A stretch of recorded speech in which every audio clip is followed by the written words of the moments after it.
Bismillahirrahmanirrahim. Nahmaduhu wa nusalli ala rasulihil karim, amma ba'd. Insyaallah pada kesempatan ini kita akan melanjutkan kembali pembacaan kitab Kasyifatus Hajah. Kita telah sampai kepada amma sabiyu. Adapun anak kecil, fayajuzu maka boleh liwalihi bagi walinya tamkinuhu mengizinkan anak kecil minal muksi daripada menetap di dalam masjid. Kal qiraati seperti membaca Al-Quran.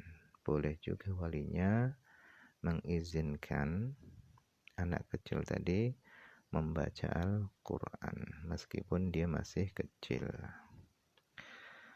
Wa aman Nabi sallallahu alaihi wasallam, adapun Nabi Muhammad sallallahu alaihi wasallam, fayahilu maka halal muksuhu berdiam dirinya Nabi bil masjidi di dalam masjid, junuban dalam keadaan junub.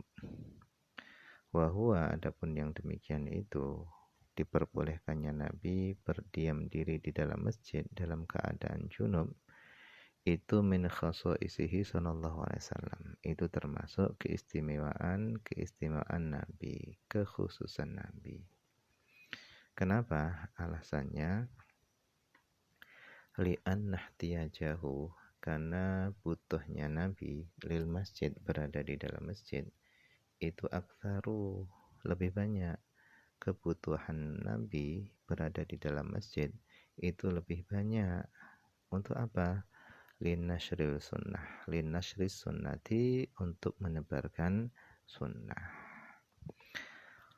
Fajuwiza maka diperbolehkan lahu bagi Nabi dzalika hal itu.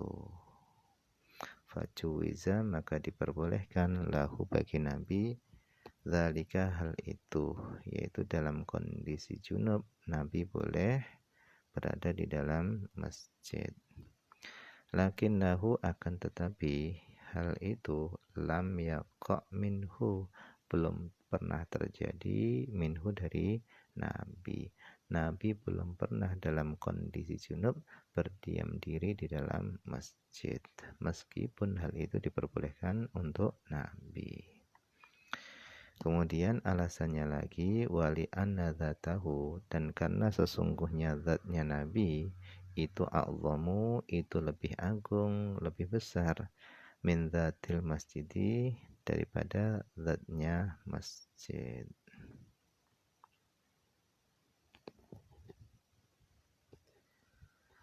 Kemudian wa amal kafiru, adapun orang yang kafir, falam yumna maka dia tidak dilarang minal mukti daripada berdiam diri fil masjid di dalam masjid, junuban dalam keadaan junub. Jadi kalau orang kafir maka dia tidak dilarang dari berdiam diri di dalam masjid dalam kondisi junub. Kenapa enggak dilarang? Li'annahu, karena orang kafir itu la ya'taqidu hurmatahu, tidak meyakini haramnya yang demikian itu.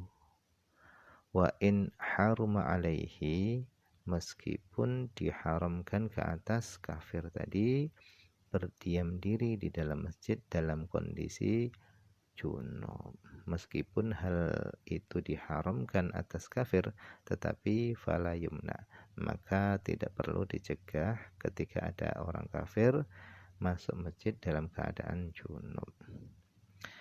Nah, kenapa seorang kafir yang dia itu masuk masjid dalam kondisi junub, dia tetap terkena hukum haram ke atasnya? Alasannya li'annahu mukhatabun bi furu'i syariah, karena orang kafir itu diseru atau terkena seruan dengan cabang-cabang syariat. Wala yajuzu, dan enggak boleh lahu bagi kafir dukhulul masjid, masuk ke dalam masjid, walau ghairu junubin, walaupun orang kafir tadi tidak dalam kondisi junub.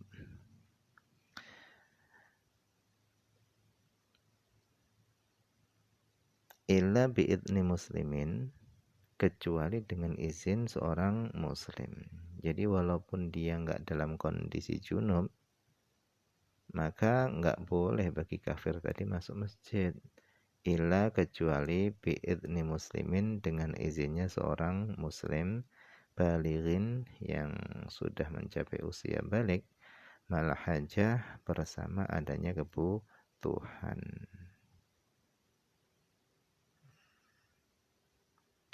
Minha, di antara kebutuhannya orang kafir masuk di dalam masjid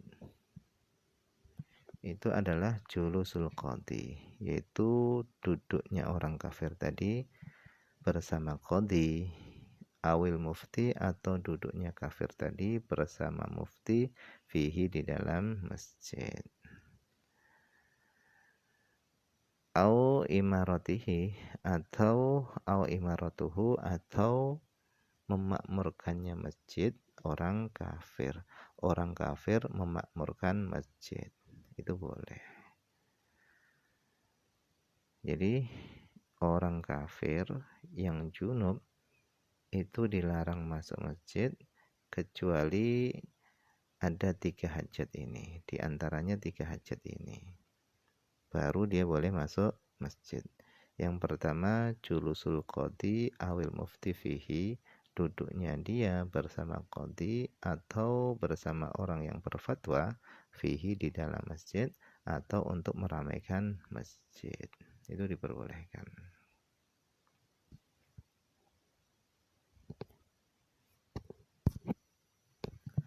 Kemudian wasadisuha, yang keenam dari perkara-perkara yang diharamkan oleh junub.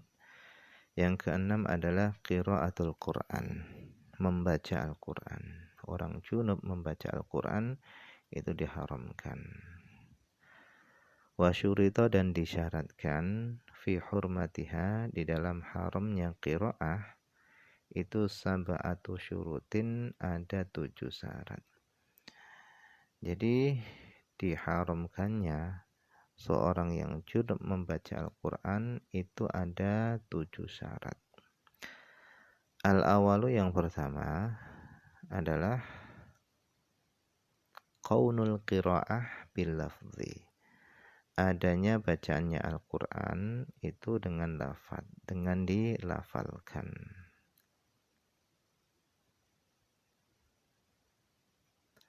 Wa mithluhu, dan semisal melafalkan Al-Quran itu adalah isyaratul akhras al-mufhimatu, isyarahnya orang yang bisu, al-mufhimatu, yang memahamkan.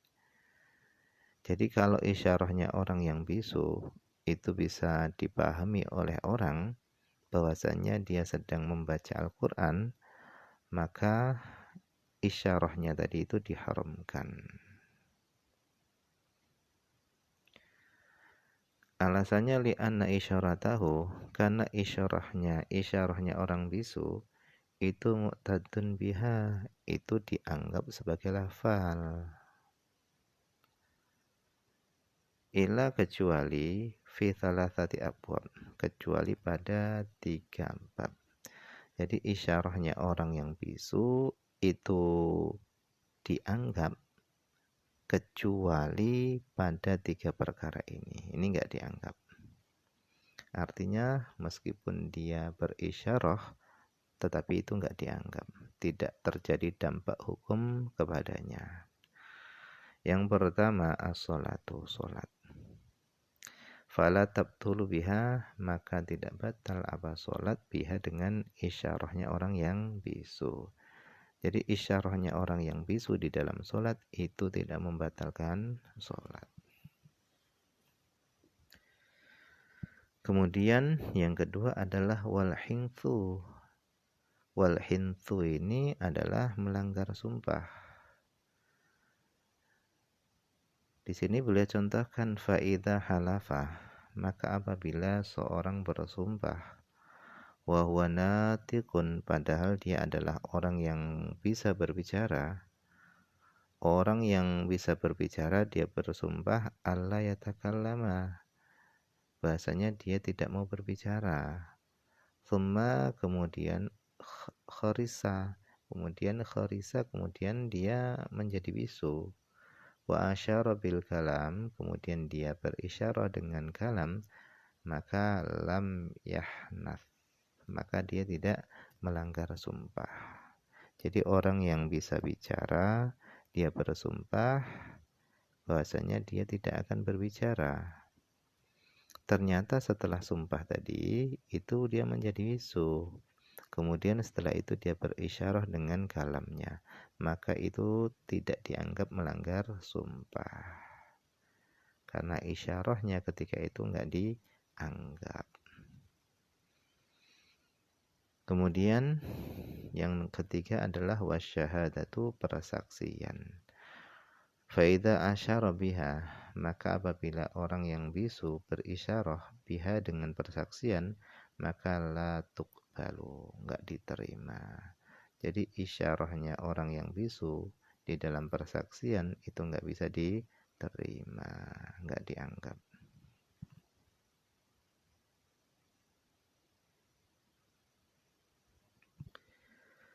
Kemudian wa isyaratun natiqi, adapun isyarahnya orang yang bisa berbicara itu ghairu mu'tadin biha, itu enggak dianggap.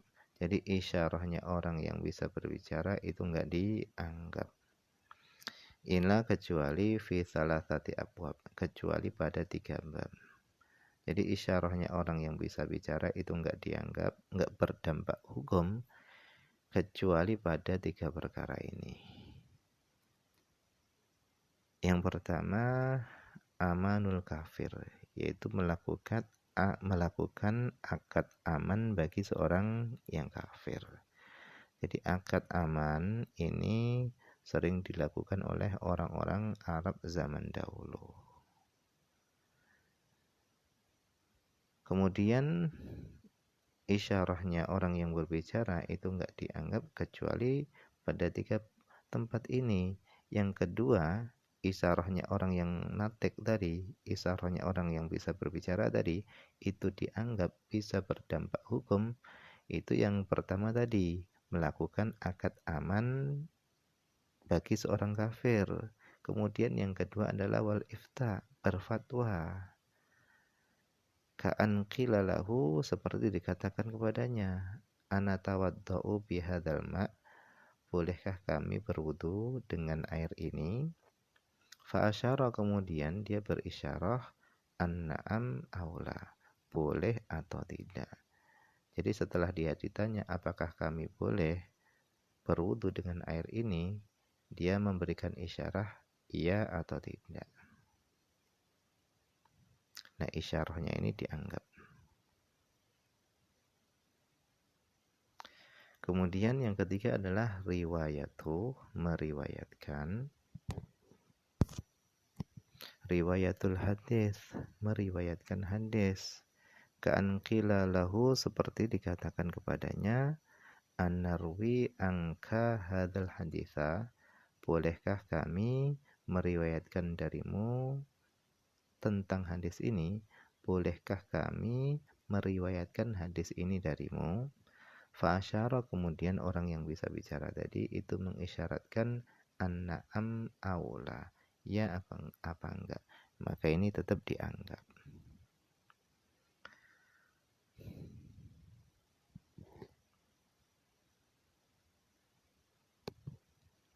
Kemudian kata beliau wa kharaja bil lafzi, dan keluar dengan melafalkan Al-Qur'an itu ma, sesuatu idza ajral qira'ata ala qalbihi, itu sesuatu apabila seorang menjalankan bacaan Al-Qur'annya ala qalbihi, atas hatinya, maka itu tidak diharamkan.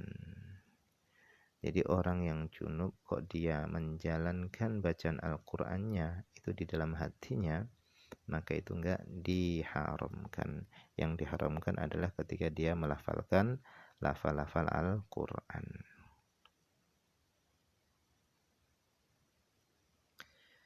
Kemudian atsani, yang kedua adalah qaulul qari musmi'an biha nafsahu, adanya seorang yang berbicara, adanya orang yang membaca Al-Quran, itu dia memperdengarkan bacaan Al-Qurannya tadi kepada dirinya sendiri. Itu baru diharamkan. Wa kharaja ma, dan keluar sesuatu idza talaffadha, apabila seorang yang junub tadi melafalkan walam yusmi nafsahu, dan dia tidak memperdengarkan dirinya sendiri, haitsu tadala sam'uhu, di mana pendengarannya tadi itu normal, wala mani'ah, dan enggak ada penghalang bagi pendengarannya. Jadi dia melafalkan Al-Quran, tetapi dia nggak bisa mendengar bacaan Al-Quran itu sendiri, di mana telinganya itu masih normal dan nggak ada penghalang yang menghalangi pendengarannya. Maka walaupun dia melafalkan, tetapi karena telinganya nggak dengar, meskipun dalam keadaan junub, itu nggak diharamkan.